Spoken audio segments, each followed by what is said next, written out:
Dos estúdios da ES Brasil, eu sou Kevin Tamanini e o tema de hoje é a importância da doação de sangue, além dos mitos e verdades em torno deste ato que salva vidas. Nesta entrevista eu converso com Belisa Sossai, médica do Hemocentro do Espírito Santo. Agradeço a presença, Belisa, e começo perguntando qual é o volume médio de sangue que uma pessoa tem no corpo. Prazer estar aqui com vocês, para falar sobre um assunto tão importante pra gente, que é a doação de sangue.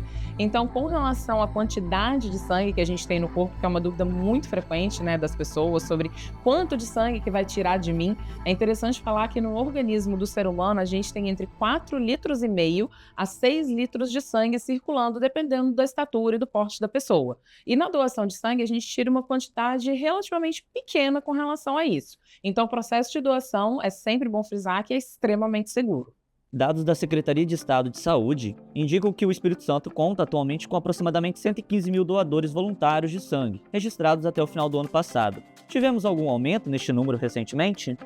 Um dos nossos grandes desafios dentro do Hemocentro é manter os estoques abastecidos, obviamente. E a gente percebe que aqui no estado, pelo menos, a gente tem um perfil de doadores que é muito flutuante. Então, a gente tem períodos com muitas doações e períodos com poucas doações. O número absoluto de doadores não reflete no nosso dia a dia, porque a gente tem, por exemplo, no mês de junho, que a gente tem uma campanha grande de doação, que é do Junho Vermelho, a gente vê um aumento muito grande do número de doações diariamente dentro do banco de sangue, que faz com que a gente tenha aí uma folga por um período, mas logo depois de grandes campanhas como o Junho Vermelho, a gente tem uma queda no número de doações. As doações de sangue, elas têm picos muito altos e vales muito baixos. Então, isso faz com que a gente tenha uma dificuldade muito grande de se programar e manter estoques abastecidos de uma forma mais estável. É por isso que a gente tenta sempre estar botando o assunto de doação de sangue na mídia, em foco, para as pessoas entenderem a importância das doações regulares de sangue. A gente tenta fazer um trabalho de educação mesmo com a população, de educar a população de que a doação de sangue ela é necessária de forma regular ao longo de todo o ano. Então, hoje a gente percebe sim que a gente tem, às vezes, números elevados de doação, por causa de uma campanha mesmo midiática ou por causa de alguma situação que acontece, uma tragédia, um acidente, alguma criança doente que, querendo ou não, faz com que tenha uma solidariedade grande aí da população, mas a gente às vezes esquece que existem aqueles pacientes com doenças crônicas que precisam de doações de sangue, que precisam de transfusões de sangue, regulares ao longo de todo o período de tratamento, e muitas pessoas até mesmo ao longo de uma vida inteira. Tá doando sempre quer dizer que a gente sempre vai ter o banco abastecido para atender os pacientes que precisam. Muitas pessoas se recusam a doar sangue porque acham que lhe fará falta. O que representa esse meio litro no volume total de sangue que circula pelo organismo? Pois é, a quantidade de sangue que a gente tira na doação de sangue, ela não faz falta para o organismo. É um cálculo muito bem feito de acordo com a altura e o peso da pessoa. Então a gente sabe exatamente quanto que a gente pode tirar para ser seguro para o doador. A segurança é a palavra de ordem em todo o processo de doação até na transfusão de sangue. Então a gente sabe que tem um volume máximo que a gente pode retirar da pessoa com segurança, e nas doações de sangue esse volume é entre 400 e 470 ml, então não chega nem a meio litro de sangue. É uma quantidade que o nosso organismo consegue dispensar sem sofrer grandes consequências. Existe ali um período de cerca de 24 horas onde o nosso organismo vai sim sentir essa diferença e recuperar isso em até 24 horas. Então, a única orientação que a gente dá é que a pessoa tenha uma boa hidratação, tanto antes quanto depois da doação, que é o mais importante para o nosso organismo se recuperar sem nenhum tipo de prejuízo. Existe algum intervalo mínimo entre uma doação e outra? Existe sim. A gente sabe que para o organismo de um homem e de uma mulher, pessoas do sexo masculino e do sexo feminino funciona um pouquinho diferente. Então, para doadores do sexo masculino, é no mínimo 60 dias de intervalo entre uma doação e outra, sendo que só pode doar 4 vezes no período de um ano. E para doadoras do sexo feminino, intervalo mínimo de 90 dias entre as doações, no máximo 3 vezes no período de um ano. É importante lembrar também que para pessoas trans vale o sexo biológico, porque a genética não muda. Então, sempre vai valer o sexo biológico na hora de determinar a frequência e o intervalo entre as doações. Sabemos que todos os dias há necessidade de doação de sangue. Existe alguma época do ano que há aquela necessidade maior para reforçar o banco? Existe sim. A gente tem uma sazonalidade nas doações e isso faz com que o nosso estoque não seja estável o ano inteiro. Então a gente precisa de um esforço um pouquinho maior, principalmente por parte do Hemóis, né, na hora de chamar essas doações, principalmente em períodos de férias, festas de final do ano, feriados, período de carnaval, porque a gente sabe que nesse período aumenta o número de carros viajando nas estradas. Então, como tem uma taxa maior de acidentes, infelizmente isso reflete nos hospitais, fazendo com que tenha uma necessidade maior de transfusões, né? E a gente sente assim que se a gente tivesse um estoque robusto, bem abastecido, previamente a essas datas, a gente não sentiria tanto esse efeito no estoque. Mas como a gente não consegue manter um estoque tão seguro ao longo do tempo, a gente precisa de reforçar o pedido de doações nessas épocas, porque a gente sabe que vai ter uma saída um pouco melhor, né? Um aumento da demanda por parte dos hospitais. A gente tem uma dificuldade maior em manter os estoques de tipo sanguíneo RH negativos em número suficiente. A gente sabe que hoje o perfil, se eu não me engano, é de 87% da população brasileira de RH positivo. Então, o número de doadores RH negativo é a mesma proporção. Então, a gente tem uma quantidade de RH negativos muito pequena na nossa população e eles chegam em menor quantidade ao nosso banco de sangue, sendo que é o tipo sanguíneo que tem um alcance maior na hora de transfundir, né? O tipo sanguíneo RH negativo, ele pode transfundir tanto para os negativos quanto para os positivos. Então, isso faz com que seja um sangue mais raro e um sangue mais bem aproveitado, digamos assim. Acho que é uma palavra que a gente pode usar para tentar desenhar melhor isso daí. Como a gente tem menos doadores, a gente tem uma carência maior dos tipos sanguíneos RH negativo, que são realmente aquelas pessoas que a gente apela com maior frequência, né, e com um pouquinho mais de carinho aí, para quem é sabidamente RH negativo, ter o hábito de doar e estar sempre fazendo a sua doação. A gente tem uma gama muito grande de motivos de inaptidão, né? Os nossos critérios, eles são todos baseados na portaria do Ministério da Saúde, que é o nosso documento maior com relação à orientação e diretrizes com relação ao que a gente vai avaliar ali na hora da entrevista com o doador, para saber o que pode, o que não pode, o que é seguro, tanto para quem está doando quanto para quem está recebendo. São vários critérios que devem ser avaliados individualmente dentro do momento ali da triagem clínica com o profissional de saúde que estiver fazendo essa entrevista. Mas tem diversas coisas que podem colocar tanto a saúde do doador quanto a segurança da transfusão de sangue ali em risco. Então, a gente pede para aquelas pessoas que tenham problemas cardíacos, que usam remédios de uso contínuo, pessoas com doenças autoimunes, na hora de fazer a entrevista, saibam dar essas informações sobre a sua condição de saúde de forma clara. Às vezes as pessoas querem doar, tomam algum remédio, não sabem qual remédio que é, não lembra do nome. A gente sabe que medicamento às vezes tem um nome complicado mesmo. Leva a caixinha do remédio, leva uma foto, leva a receita que o médico te entregou, que é na hora da triagem que a gente vai saber quem realmente pode ou não pode, né? Tem algumas condições de saúde que são avaliadas, tem algumas outras condições comportamentais que são avaliadas também, então alguns hábitos de vida que a pessoa pode ter podem apresentar um risco para doação de sangue. Então, né, quem faz uso de alguma medicação, quem fez alguma tatuagem, quem fez alguma cirurgia recentemente, tudo isso a gente avalia. Viagens que a pessoa fez também, é importante saber quando, vacinas que tomou, tem uma série de coisas que a gente tem que avaliar, porque a gente tem inaptidões definitivas e inaptidões temporárias. Então, até isso a gente tem que avaliar também. Às vezes a pessoa fala, eu não posso doar, mas às vezes não pode doar por um período curto. E isso tudo vai ser avaliado individualmente em triagem, que é um momento ali sigiloso mesmo entre entrevistador e doador. Após a entrevista e a coleta do sangue para a doação, quais são os procedimentos realizados para verificar se o sangue está apto para ser utilizado em uma outra pessoa?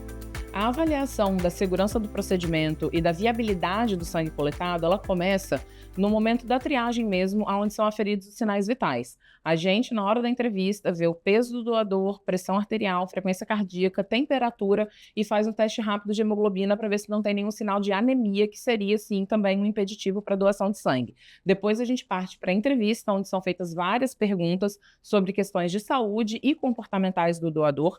E nesse momento a gente avalia se a pessoa está apta ou não para fazer a doação de sangue. Considerando o candidato apto para doação, ele parte para a parte da coleta, né? Vai para a sala de coleta fazer a coleta da bolsa de sangue. Junto com a bolsa de sangue são coletados alguns tubos que são amostras de sangue que vão para os laboratórios. E nesses laboratórios, que são dentro do Hemóis mesmo, a gente tem a nossa triagem sorológica, que são feitos testes para HIV, sífilis, hepatites, HTLV, doença de Chagas, malária, que são doenças que são transmissíveis pelo sangue. Então, além da entrevista clínica, que já pega bastante coisa, né, onde são identificadas coisas bem importantes, a gente tem a triagem sorológica do sangue também, que vindo alguma alteração, o sangue, obviamente, é descartado para doação, porque a gente sabe que pode ter algum risco. Com relação à doença hipertensiva, vai depender muito do quão compensado o quadro hipertensivo do paciente está e quais as medicações que ele usa para controlar essa hipertensão, né? Por isso a importância do doador, na hora da triagem, saber quais medicamentos que usa, dosagem, quantos comprimidos por dia, o nome certinho e para qual diagnóstico esses medicamentos são utilizados. Então, o hipertenso, ele vai poder doar? Depende. Depende da compensação da doença, do controle do quadro e de quais medicações são utilizadas. A gente tem um quadro muito comum no Hemocentro, que são pessoas que usam beta-bloqueadores para controle de pressão arterial. O beta-bloqueador, ele é um medicamento que ele tem que estar suspenso por no mínimo 48 horas para poder fazer a doação. Não nos dando essa informação, o doador está colocando a própria saúde em risco, porque é um medicamento que atua diretamente no músculo cardíaco. Então, a gente precisa dessa informação para garantir realmente a segurança do doador. A gente pede essa suspensão de 48 horas antes, e aí muitos doadores também suspendem o remédio por conta própria, a pressão sobe e aí não pode doar porque a pressão descompensou.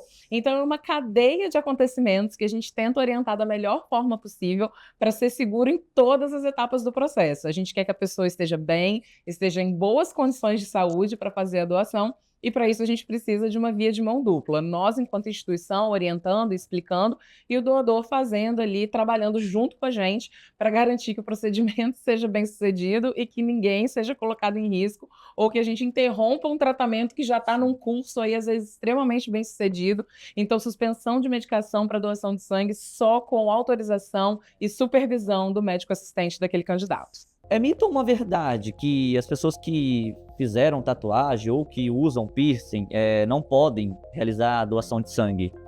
Tatuagem, brinco, piercing ainda são hoje situações que apresentam algum tipo de risco, sim, porque a gente sabe que nem em todas as ocasiões o procedimento é feito dentro das condições sanitárias adequadas. Então, hoje a gente ainda tem, sim, uma restrição, né? Ela se atualizou, se eu não me engano, ano passado, em 2023, a gente teve uma mudança de protocolo, porque anteriormente colocação de brinco ou piercing e realização de tatuagem era motivo de inaptidão por 1 ano depois de fazer o procedimento. A gente reviu algumas informações, né? A gente pesquisou novamente, consultou a portaria do Ministério, que existe aí uma certa flexibilidade que a gente pode ter em cima dessas questões específicas. Então, se o doador falar pra gente, lembrando também que inclui procedimento de maquiagem definitiva, né, procedimentos estéticos mais invasivos, como maquiagem definitiva, entra no mesmo critério, a gente sempre pergunta para o doador em quais condições que aquele procedimento foi feito. Foi feito em um local adequado, em um estúdio de estética ou estúdio de tatuagem e piercing com alvará para funcionamento, o material era descartável, esterilizado, a pessoa que fez o procedimento estava usando proteção. Se o doador souber informar para a gente as condições sanitárias em que foi feito, a gente permite a doação 6 meses após o procedimento. Então, ainda assim, tem um período razoavelmente grande, né, de 180 dias. Caso a pessoa não saiba informar pra gente, ou até mesmo fale que não foi tão legal assim, eu fiz com uma pessoa que estava começando, ou não consegui entender direito qual era a dinâmica ali do processo, a gente mantém a inaptidão por 12 meses. Mas hoje, dependendo do relato do doador conosco, a gente consegue diminuir esse tempo de 365 dias para 180 e ainda assim garantir a segurança dos exames feitos pós-procedimento. Hoje a gente não tem nenhum tipo de restrição com relação à orientação sexual de cada candidato.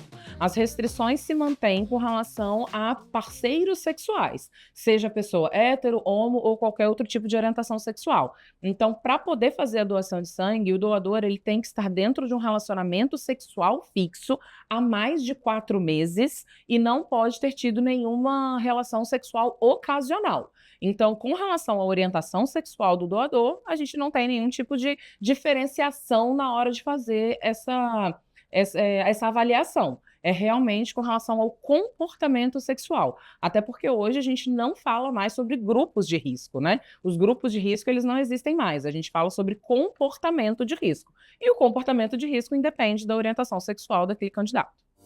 Diariamente notamos, principalmente nas redes sociais, campanhas de seguidores pedindo doação de sangue para amigos e até parentes, né? É verdade que a pessoa que vai no Hemocentro fazer a doação de sangue não está necessariamente doando diretamente para essa pessoa específica, mas sim contribuindo para manter o banco de sangue abastecido?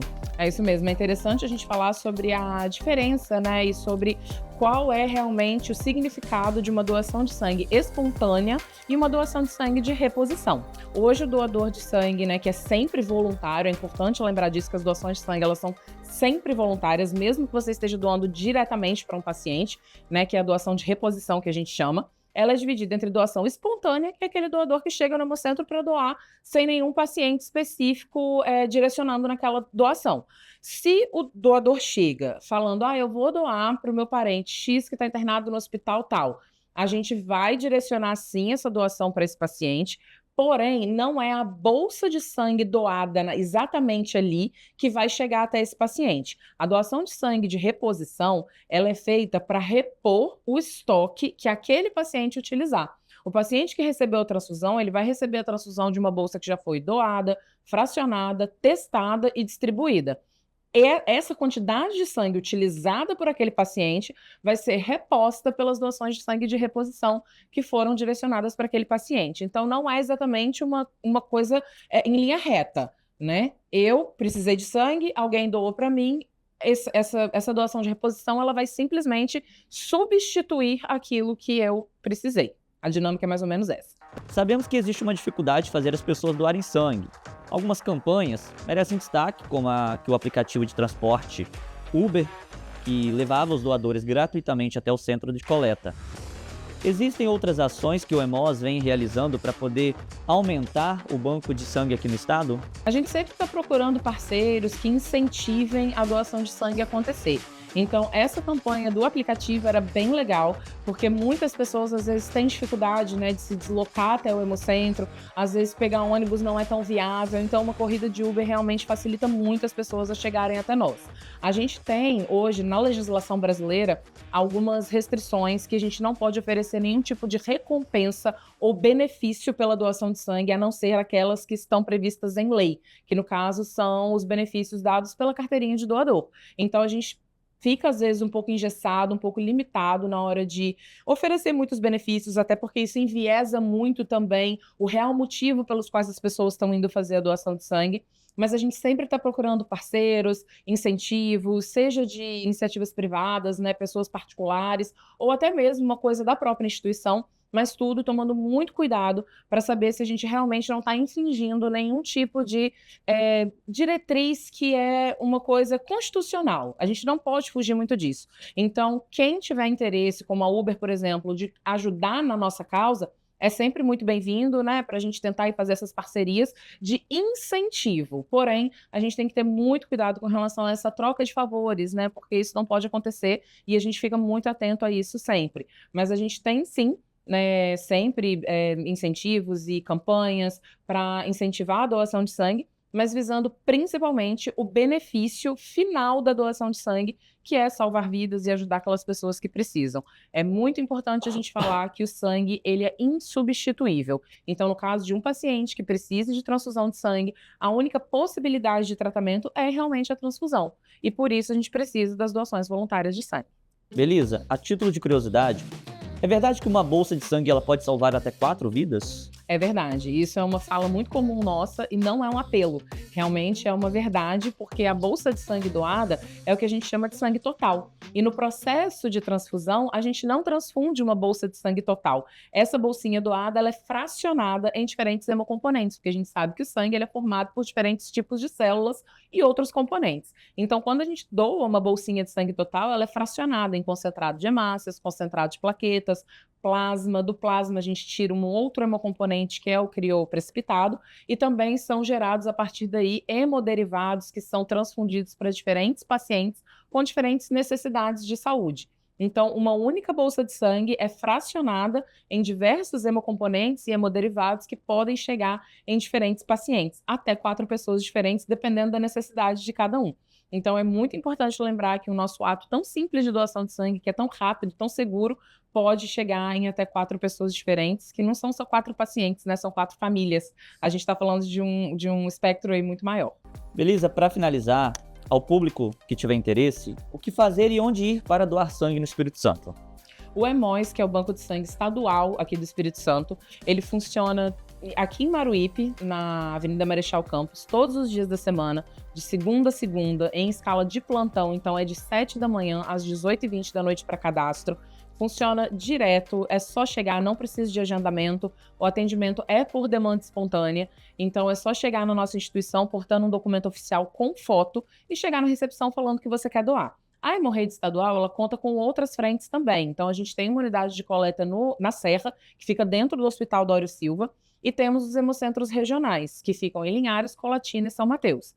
A unidade de coleta da Serra e as unidades regionais, elas têm um horário de funcionamento um pouco mais reduzido. É interessante sempre estar verificando no nosso site, que é o hemois.es.gov.br, os horários de funcionamento, dias de funcionamento, porque as escalas dos regionais e da unidade de coleta da Serra são um pouquinho mais reduzidas. E o Hemóis de Vitória, o Hemóis Coordenador, ele conta também com a nossa unidade de coleta externa, que é a nossa coleta itinerante, né? Que a gente se orgulha tanto de não só esperar com que os doadores venham até nós, mas nós irmos até os doadores. Então, a gente tem uma agenda bem extensa de campanhas de coleta externa, tanto nos municípios da Grande Vitória quanto no interior do Espírito Santo também. Nós fazemos viagens, vamos para onde tem demanda, onde temos parceiros interessados, para estar levando a coleta de sangue itinerante aonde a gente consegue ir. Então, igrejas, escolas, empresas, associação de moradores, universidades, prefeituras também do interior que têm o interesse de fazer uma campanha de doação de sangue, a gente atende essas instituições. Querendo fazer doação de sangue, é só entrar em contato com a gente também. O setor de captação, ele funciona para isso, para a gente conseguir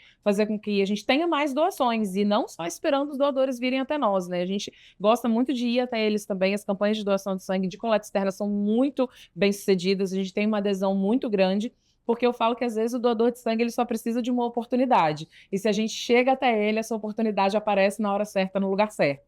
Então, dentro do nosso site, na abinha de captação, a gente tem várias informações sobre como a coleta externa funciona, que é o nosso grande o ônibus do Hemóis, né, que ele é muito emblemático, ele tem assim, uma imagem muito forte na população, mas a gente não faz campanha só com o ônibus, a gente tem a nossa estrutura de coleta fixa também, porque o ônibus, ele às vezes não chega em qualquer lugar, ele precisa de uma instalação elétrica específica, que muitos lugares às vezes não atende ou é mais difícil de conseguir. Então, desde 2020, com o início da pandemia, com uma necessidade maior da gente chegar até os doadores por causa do impeditivo das pessoas ficarem circulando na pandemia, a gente criou essa nova maneira de fazer a coleta externa, que é com as cadeiras fixas. Então, a gente monta toda uma estrutura, desde cadastro, triagem e coleta, no lugar onde a gente vai fazer a campanha. Né? Aonde atende, a gente está indo, tem uma equipe responsável por fazer uma visita técnica e viabilizar isso tudo para a gente estar sempre mais perto dos doadores. No nosso site, inclusive, tem diversas informações sobre quem pode doar, quem não pode, locais de doação, horário de funcionamento,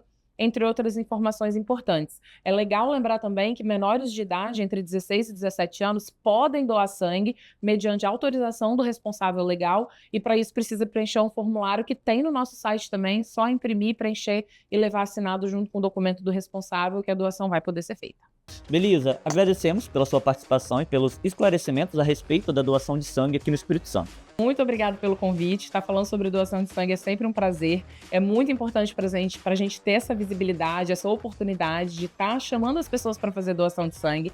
É um ato muito importante, é muito nobre, é extremamente seguro e a gente tem que entender sempre a máxima que a gente gosta de repetir. Não existe substituto para o sangue. Para a gente conseguir levar o tratamento até os pacientes, a gente precisa das doações voluntárias de sangue. Então, a gente conta com a solidariedade da população para estar fazendo essa roda girar e continuar fazendo o nosso trabalho e atendendo os pacientes que tanto precisam.